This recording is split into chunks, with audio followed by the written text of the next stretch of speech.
Hello friends, hi, welcome to Meena sweet home. அனைவருக்கும் இனிய காலை வணக்கம். Happy Sunday. எல்லாரும் என்ன பண்றீங்க? நல்ல சந்தோஷமா ஞாயிற்றுக்கிழமையை கொண்டாடுறீங்களா? ஓகே. இந்த பதிவு எதுக்காக தெரியுமா? இது நம்ம சங்கீதா. இந்த பாருங்க, சங்கீதா மூஞ்ச மட்டும் பாருங்க, அப்படியே இந்த பாருங்க, இந்த பாருங்க, அதுவும் மறைச்சிக்குதான். பேய் மூஞ்ச மறைச்சிக்குது ஃப்ரெண்ட்ஸ். எதுக்கு தெரியுமா இந்த வீடியோ? 3 நாளா சங்கீதாக்கு ஜுரம். இந்த ஜுரம்னா காய்ச்சல்.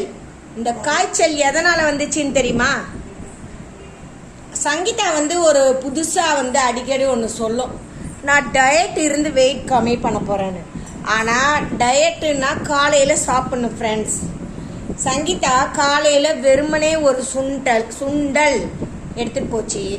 அதுக்கடுத்து ஒன்றுமே சாப்பிடாம 3 மணிக்கு வீட்டுக்கு சாப்பிடும், காலேஜ்லாம் போயிட்டு அதனால 3 நாளாக ஆல்ரெடி கொஞ்சம் கோல்டு இருந்ததுனால நல்ல இருமல் சொரம் எவ்வளோ தெரியுமா? 106, 106.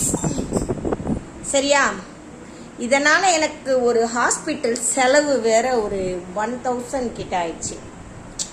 ஆனால் டாக்டர் எதுவும் கூலிங்காக சாப்பிடக்கூடாது, நான்வெஜ் சாப்பிடக்கூடாது சொன்னார். ஒரு 3 டேஸ்க்கு ஹாஸ்பிட்டலில் ஊசி போட்டு வெளியே வந்தோடனே ஜூஸ் கேட்குது. என்ன வேணுமா? ஃப்ரெஷ் ஜூஸ் வேணும். என்ன தெரியுமா? ஃப்ரெஷ் ஜூஸ், அதுவும் ஐஸ் போட்டு வேணும்னு கேட்குது.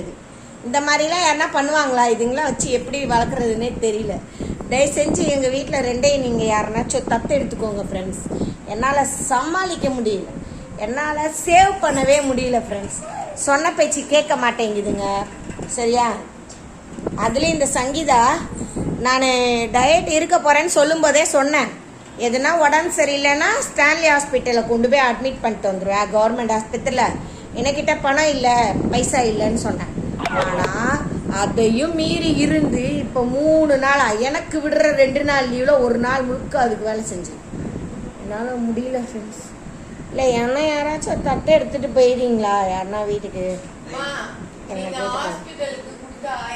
தயவு செஞ்சு டயட் இருந்தா நல்லா சாப்பிட சொல்லுங்க. அதுங்களா பசங்களை அடிச்சு சாப்பாடு காலைல சாப்பிட்டு போகணும்.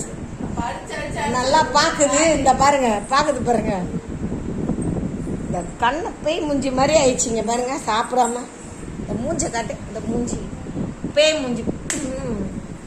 மூஞ்சி மாதிரி ஆயிடுச்சு ஃப்ரெண்ட்ஸ். எல்லா பிள்ளைங்களையும் டயட்ல இருக்க விடாதீங்க, நல்லா சாப்பிட வைங்க. நாளைக்கு அம்மா நம்ம தான் கஷ்டப்படணும். சரிங்களா?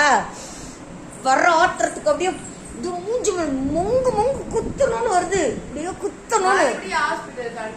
பாருங்க, மறுபடியும் ஹாஸ்பிட்டலுக்கு அனுப்பிடாதீங்க. ஓகே ஃப்ரெண்ட்ஸ், உங்கள் பசங்களை நல்லா பார்த்துக்கோங்க ஃப்ரெண்ட்ஸ். சாப்பிட சொல்லுங்கள், டயட்லாம் இருக்க வேண்டாம்னு சொல்லுங்கள். டயட்லாம் இருக்கிறது முக்கியம் இல்லை, ஆனால் அதுக்கடுத்து அவங்க சாப்பிட முடியாது, அதுதான். ஓகே ஃப்ரெண்ட்ஸ், பாய்.